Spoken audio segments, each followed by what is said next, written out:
સંધાન all Gujarat integrated classroom. સેટેલાઇટના માધ્યમથી જોડતી કડી એટલે સંધાન.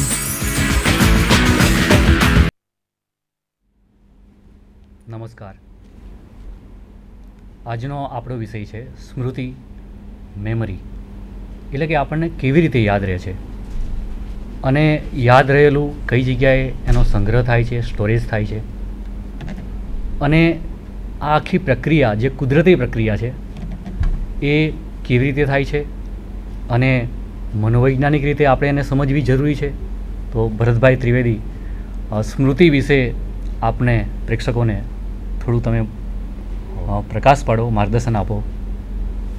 નમસ્તે વિદ્યાર્થી મિત્રો, અધ્યાપકશ્રીઓ અને મારા પરિચિતો. સ્મૃતિ એ અત્યારના વિદ્યાર્થી જગત માટેનો બહુ અગત્યનો મુદ્દો છે. ઘણી બધી સંસ્થાઓમાં મેં અધ્યાપન કાર્ય કર્યું છે. ત્યાં મોટાભાગે વિદ્યાર્થીઓમાં એક ફરિયાદ હોય છે કે સાહેબ અમે બહુ જ મહેનત કરીએ છીએ છતાં પણ અમને બરાબર યાદ રહેતું નથી.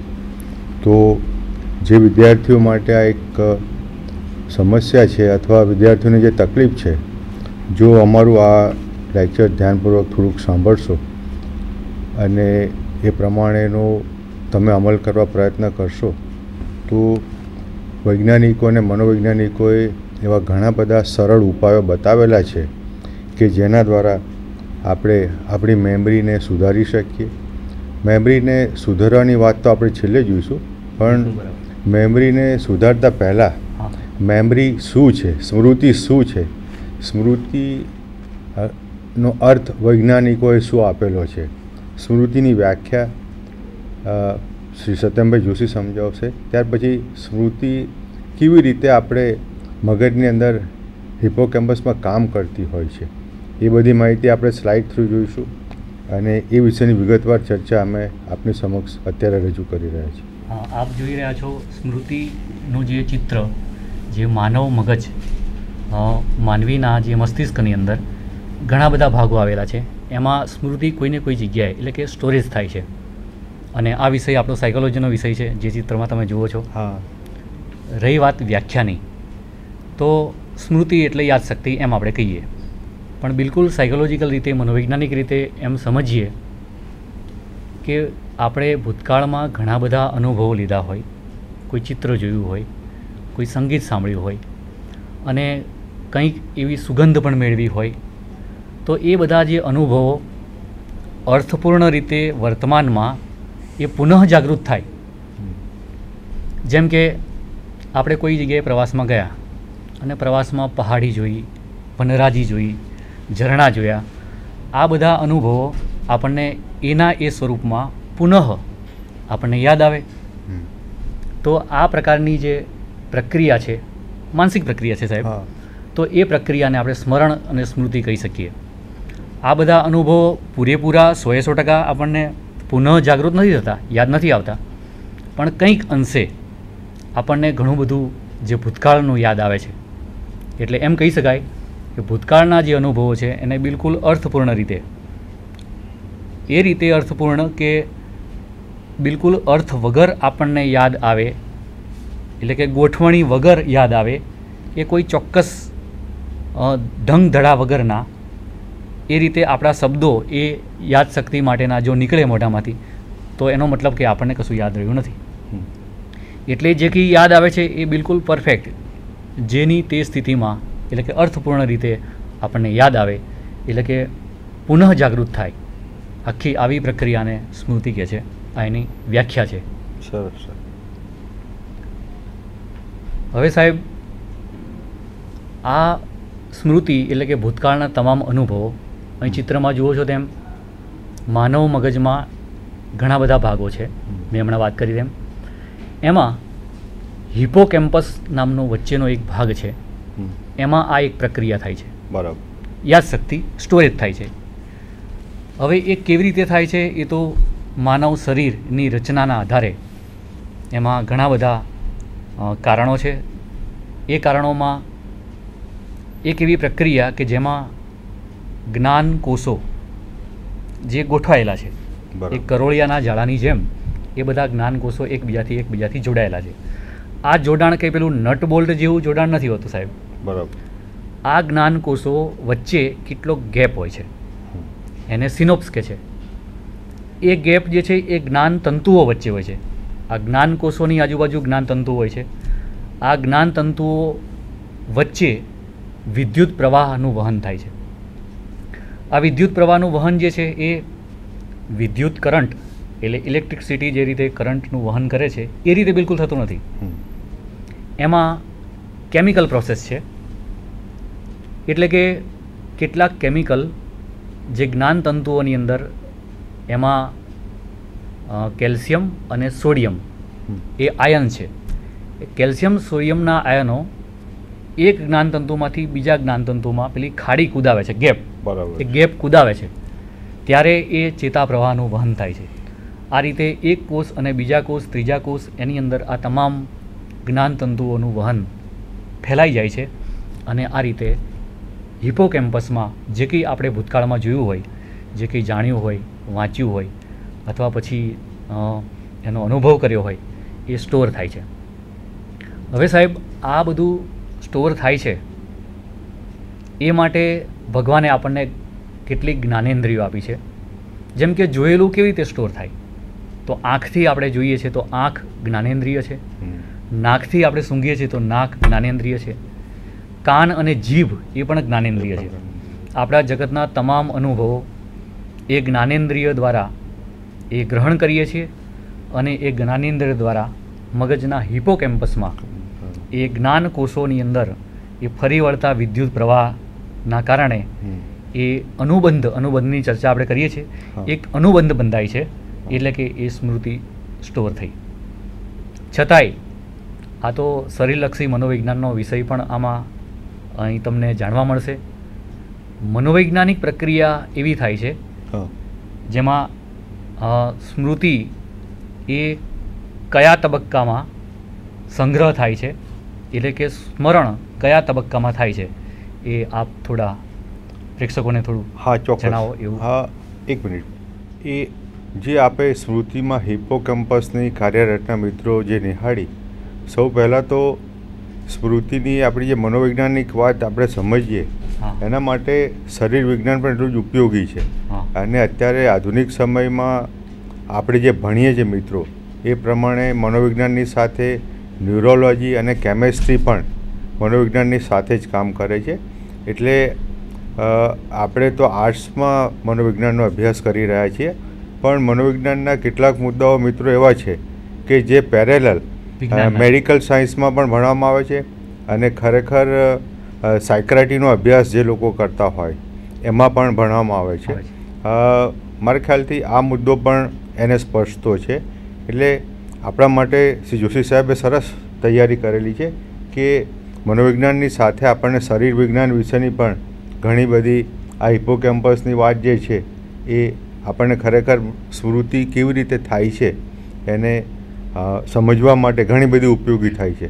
સૌથી પહેલાં અત્યારે તો જેનેટિક સાયન્સ ઉપર મનોવૈજ્ઞાનિકો બહુ ભાર મૂકે છે કે જે પણ આપણે વર્તન કરીએ છીએ એ વર્તનમાં સૌથી વધુ અસર કરનારું જો કોઈ પરિબળ જોવા મળતું હોય તો એ છે જીન્સ.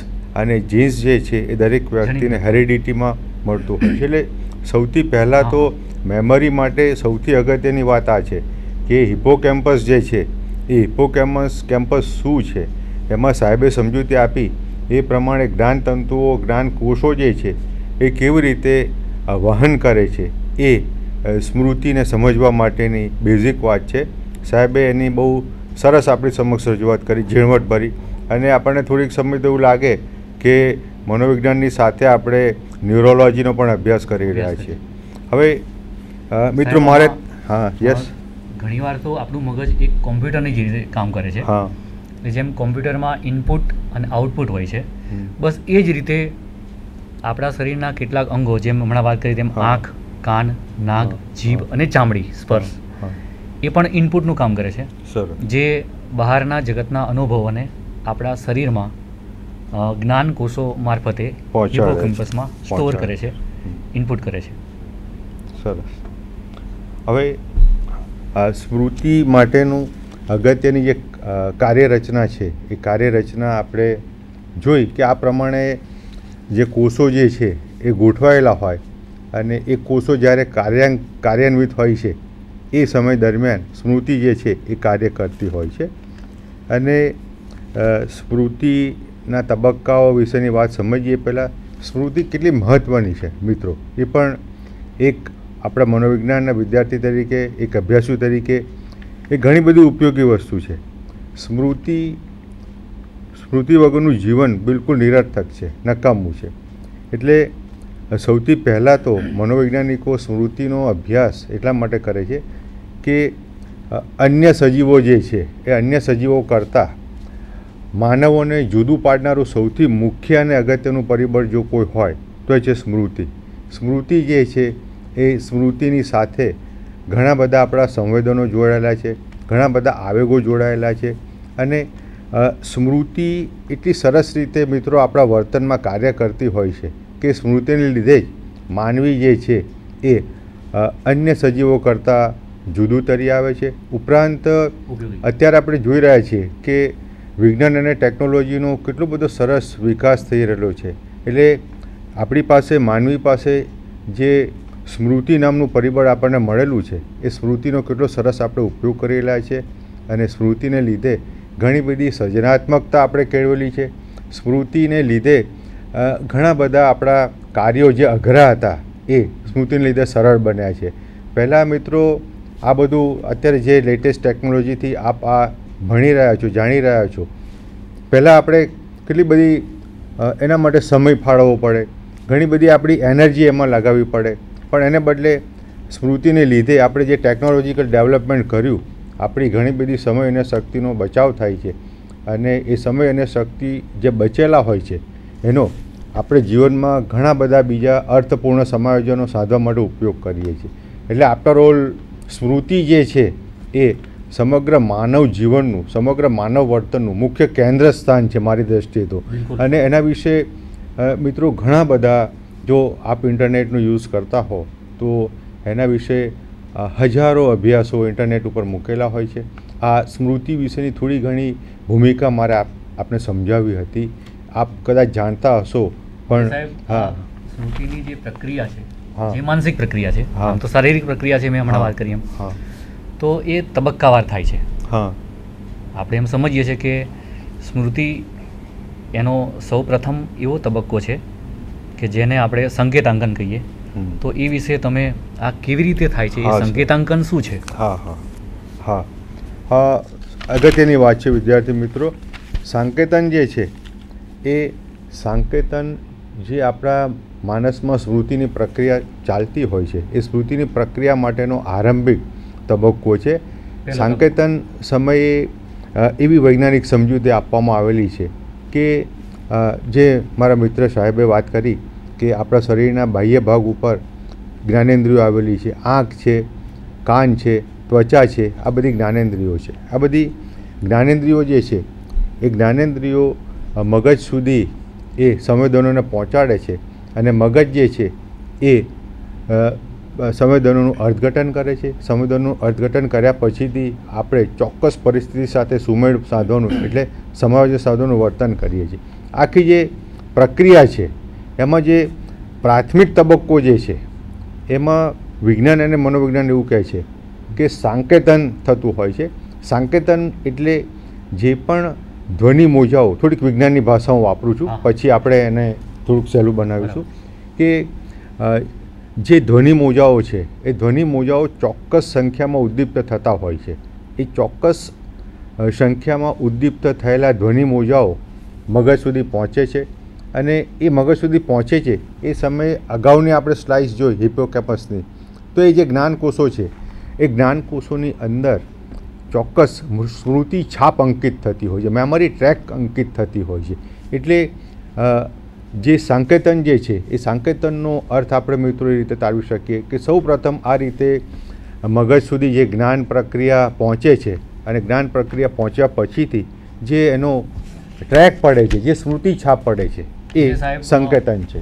મારા ખ્યાલથી ઘાસ ઉપર ચાલવાથી જે ઘાસ દબાય છે, અને જે પગલાં આપણને દેખાય છે એ પ્રકારની કંઈક છાપ હા એ મગજની અંદર જે કંઈ જોયું હોય સાંભળ્યું હોય હા તો એ છાપ એટલે સંકેતાંકન. હા છાપ એટલે સંકેતન, ચોક્કસ. બહુ સરસ. હા, સ્મૃતિ છાપનું પડવું, સ્મૃતિ છાપ જે મગજના કોષો પર પડે છે, અંકિત થાય છે, હા. એને સાંકેતન તરીકે ઓળખવામાં આવે છે. હવે આખું આ જે સાંકેતન થયું, સાંકેતન થયા પછી આપણે એ જે સ્મૃતિની છાપ પડેલી છે એ સ્મૃતિની છાપનો આપણે આપણા રોજિંદા વ્યવહારિક જીવનમાં અર્થપૂર્ણ રીતે ઉપયોગ કરવાનો છે. તો એ સ્મૃતિ આપણને કંઈક અંશે કામ લાગી કે ફળદાયી છે એમ કહી શકીએ. તો ત્યાર પછી જે સાંકેતન પછીની જે પ્રોસેસ છે, સાંકેતન પછીની પ્રક્રિયા મિત્રો જે બીજો થતી હોય છે, બીજો તબક્કો, હા. એ આપણને અનુભવોને તાજા કરવામાં અને ખાસ તો વિદ્યાર્થી મિત્રોની જે તકલીફ છે એ વિદ્યાર્થી મિત્રોની તકલીફને સમજવી હોય તો જે પણ આપણે ચોપડીની અંદર વાંચતા હોઈએ છીએ, સાહેબને ક્લાસની અંદર જે ભણાયેલું હોય છે એનો ઉપયોગ આપણે મિત્રો ક્યારે કરવાનો હોય છે કે જ્યારે પરીક્ષા હોલની અંદર આપણે બેઠા હોઈએ અને એ પ્રશ્ન પૂછાયેલો હોય ત્યારે આપણે એનો ઉપયોગ કરવાનો હોય છે. એટલે એક વખત સાંકેતન થયું ત્યાર પછી ફરી આપણે એનો જે યુઝ કરવાનો છે. એટલે કે ત્યાં સુધી જે સ્મૃતિ છાપો મિત્રો આપણા માનસમાં અંકિત થયેલી છે એ સ્મૃતિ છાપોને ટકી રહેવાની જે પ્રક્રિયા થતી હોય છે એ પ્રક્રિયા માટે એને બીજા તબક્કા તરીકે ઓળખવામાં આવે. દેટ ઇઝ કોલ્ડ સંચય. એ સંચયની પ્રક્રિયા જે છે, પ્રોસેસ ઓફ એન્કોડિંગ, એ બહુ જ અગત્યની છે. એ જેટલું ધારણ મિત્રો મજબૂત હશે, ઘણા બધા અભ્યાસો દ્વારા એબિંગહોસ અને અન્ય મનોવૈજ્ઞાનિકોએ જણાવેલું છે કે આ પ્રમાણે જો ધારણ જેટલું મજબૂત હોય તો એ આપણને ઘણા લાંબા સમય સુધી અથવા યોગ્ય સમય, લાંબો સમય સાહેબ એના કેવું હોય તો યોગ્ય સમય આપણને એ વસ્તુ ઉપયોગી થતી હોય છે. એટલે સંચય બહુ અગત્યનો તબક્કો છે મેમરીમાં. સંકેતાંકન થયું હોય હા, તો એ પૂરેપૂરું એટલે કે 100% સંચય થઈ શકે નહીં મારા ખ્યાલથી. હા.